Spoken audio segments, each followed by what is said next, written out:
More of the Zach Gelb Show on Fox Sports 920 The Jersey. All right, welcome back in. 5:15 on a free agency frenzy Thursday, the start of the new league year, and all hell is breaking loose because the Eagles are making a lot of big moves. Alshon Jeffrey, a Philadelphia Eagle. Torrey Smith, a Philadelphia Eagle, and maybe still more to come. And now joining us is a tremendous job covering the Eagles for Bleeding Green Nation, and that's Brandon Lee Gowton, who's kind enough to hop on board with us right now. Brandon, Zach Gelb, appreciate the time, and how are you? Hey, I'm doing good. Thanks for having me, and, man, we have a lot to talk about. Yes, we definitely do. So the new league year strikes at 4 o'clock today, and when that new league year did strike, we saw that Alshon Jeffrey is coming to Philadelphia on a one-year, $14 million deal, turned down more years from the Minnesota Vikings. How surprised are you of this deal that it was a one-year, $14 million deal, Brandon? Very surprising that it's a one-year deal. I don't think anyone out there was expecting Alshon Jeffrey to only settle for a one-year deal. A lot of people thought he was the top wide receiver on the free agent market, and I think he was, but it seems like his market didn't materialize the way he wanted it to. So he figures, hey, I'll take a one-year deal in Philadelphia with a rising quarterback in Carson Wentz and a place that really needs wide receivers.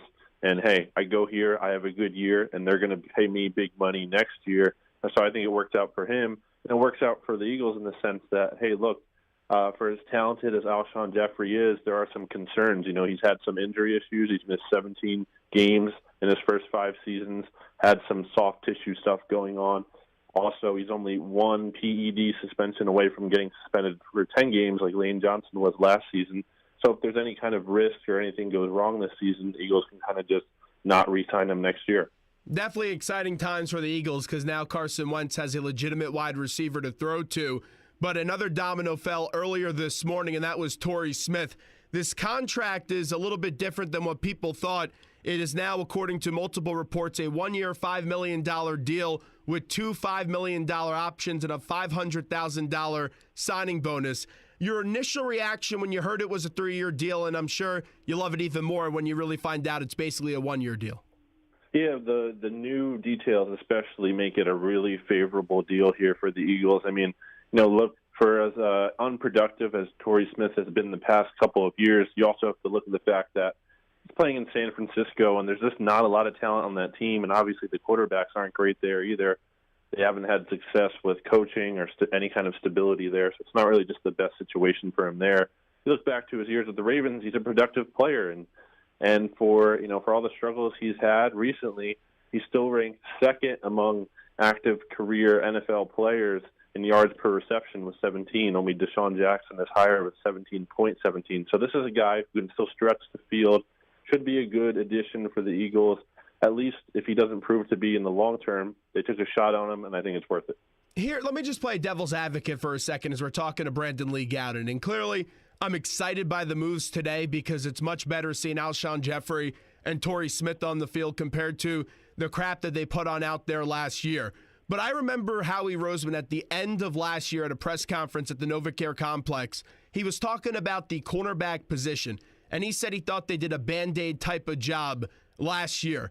When you look at these deals of a one-year deal for 2 wide receivers, that looks like a Band-Aid job, but it's more tolerable because it's players of better quality compared to what you saw with Leotis McKelvin. But is there any concern for you at the slightest that, once again, they're looking at an old approach that they did a year ago at a different position? I think it's a little different just because some of these players are younger. Alshon's will be about 27. Torrey Smith's 28, just turned 28 in January. So it's not like these are veteran stopgap guys like a Leotis McKelvin last year, someone who's 30 or over in that sense. So it's a little different, but it is kind of funny. Yeah, he did say that, we're not doing stopgaps. Then he signs a bunch of players to one-year deals. It's interesting. I think, you just don't see that a lot. You look at around the league, you don't see other teams really doing one-year deals unless it's, a player who isn't a big name at all, kind of just a backup or something. So I'm kind of interested to see how to work out for the Eagles in that sense. They're going to have a lot of big decisions to make again next year when these guys need new contracts. What do you think happens to Nelson Aguilar and Dorial Green-Beckham? I think with Aguilar, You can't really cut him because if you cut him, it costs $2.3 million against your cap. So you just might as well just keep him. You don't want to lose cap space, even more cap space, because the Eagles don't have a lot to begin with. So you probably just kind of have to put him down the depth chart, really ask him to start playing special teams and fight his way, or earn his way really onto this roster and everything. Dorial Green-Beckham probably just not likely to make the team. We'll have a chance to compete in training camp, but we'll see. I mean, those guys are obviously moving down the depth chart here, though, with Alshon in the fold and Torrey Smith, and then Jordan Matthews probably going to be back in the slot. Then the Eagles could draft a receiver as high as the number 14 pick still, because even though they got Alshon and Torrey Smith, as we just talked about, those guys are essentially only on one-year deals, so they might need to draft a rookie just in case to have that guy around. When you try to get a feel on the draft, and you mentioned what they could possibly do at 14 if Williams or Davis falls, and then they could go cornerback in a very deep cornerback draft. If you had to pick one, are you leaning more towards cornerback or wide receiver right now at 14 when you look at all these mock drafts? I would lean towards cornerback because this is such a talented Agreed. class, and there's talk that, look, the Eagles can wait on drafting a corner because you can just get more guys later. To me, I think why not double dip? Get a guy at 14, and you can get a guy in the third round or the fourth round. Mike Mayock said he feels you can get a player that would usually go in the second round at corner in the fifth round this year. So I think why not try to get a guy early on and then get another guy a little bit later on. We'll also see what the Eagles do in free agency here if they sign probably a low-tier kind of corner. Obviously, we saw A.J. Bouye come off the market, so he won't be headed to Philadelphia. But there's still options for the Eagles here. I think corner, though, is a position they definitely attack in the draft. I never believed the A.J. rumors, and I just had a hard time believing after the teams got burned in free agency the last few times on cornerback. Did you think those were legitimate reports or just agents trying to make more out of something to get a player more money? Yeah, I think the Eagles were interested in him in the sense that they talked to him and tried to gauge his price. So I don't think that hurts to kind of see what's going on out there. But I don't think they ever really wanted to pony up big money like you talked about there, Zach. They've been burnt in the past with Nnamdi Asomugha and Byron Maxwell. I think Howie Roseman was kind of scared off after going after another free agent cornerback who would require big money. So I never really bought that a lot. Hey, Brandon, as we're talking to Brandon Lee Gowton right now from Bleeding Green Nation, where's your confidence in Howie Roseman right now? It's obviously this is a strong day for the Eagles, so I can't say it's super low. It's still with Howie Roseman, it all comes down to Carson Wentz, and that's the make or break thing for him. Obviously, Doug Peterson being a big factor in there as well. But you look at what he did today. And I looked at the 2017 offseason as the Eagles had number one priority, and that number one priority was to get Carson Wentz some weapons. Because, look, this team needs cornerback. It has a lot of other needs, but those things don't necessarily help Carson Wentz's development. You get a couple of stud cornerbacks, great, but how does that help Carson Wentz if he's still throwing to Nelson Aguilar and DGB and these guys who aren't even arguably NFL wide receivers? So they got some really good pass catchers for Carson Wentz. I think that was the priority. They got it done. Now let's see how he does from here. Eagles also made another move today. They brought in an offensive guard by the name of Chance Warmack. When you foresee this Eagles offensive line this year, can you see maybe a Kelsey or a Barber getting cut in the next few days or maybe even in the next few hours? And how do you see this lineup coming at the Eagles offensive line in 2017? Yeah, it's weird because earlier today we saw Jeff McLean report that Alan Barber will be back despite there being some trade rumors last week or so about Barber was given permission to seek a trade and the Eagles can save about $2 million or so in cap space by cutting or trading Barber. So maybe they're trying to move Barber to a sixth offensive line role, which is fine because he can play at either tackle spot. He can play at either guard spot.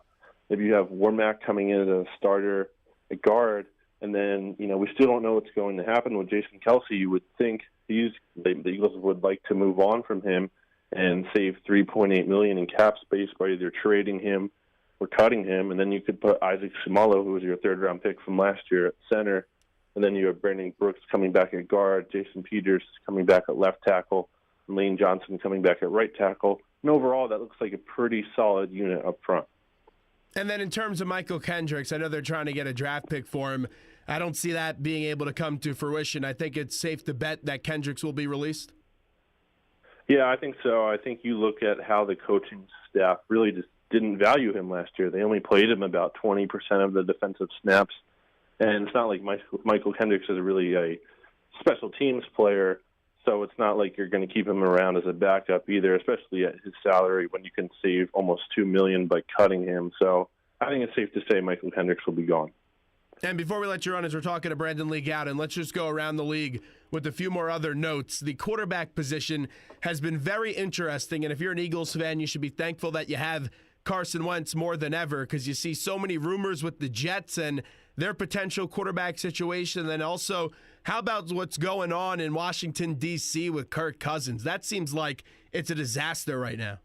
It is a disaster. I mean, this is for Washington, this is your quarterback, man. This is the guy that, I point out that Kirk Cousins doesn't have a good record against winning teams, and I get all these Washington fans in my mentions on Twitter all the time, and they're telling me how good he is. Well, guess what, guys? He doesn't want to play for your team, so it's a mess down there. They don't even believe in him, really, which is part of the reason why he wants out of there, but they're still trying to extend him to a long-term deal. So that whole thing is a mess. The GM isn't even there. Free agency, he missed out on that. He's missing out on that right now. He wasn't at the Combine. Washington had a couple of decent seasons there, it seemed, in the past couple of years. Not great, but for their standards, it seemed like they were kind of turning over a new leaf, maybe heading in the right direction.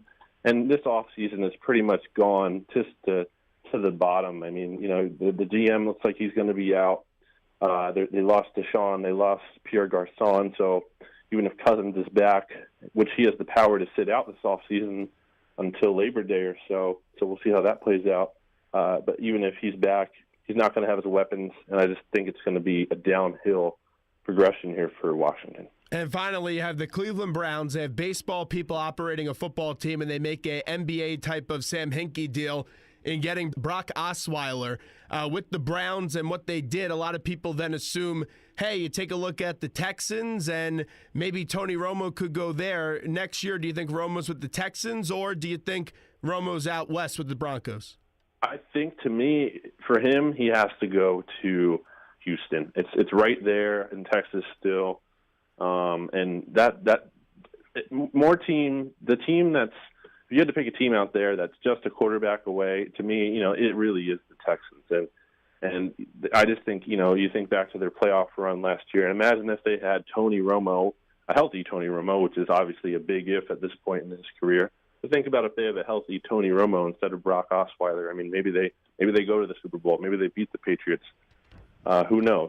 So I think he's going to head to Houston. I think that could potentially torment Cowboys fans, especially if Dak, who had a promising rookie season, but if he backslides at all, I mean, man, that's going to be interesting to see. Brandon Lee Gowton from Bleeding Green Nation. Brandon, we appreciate it. Great stuff as always. Thanks, Zach.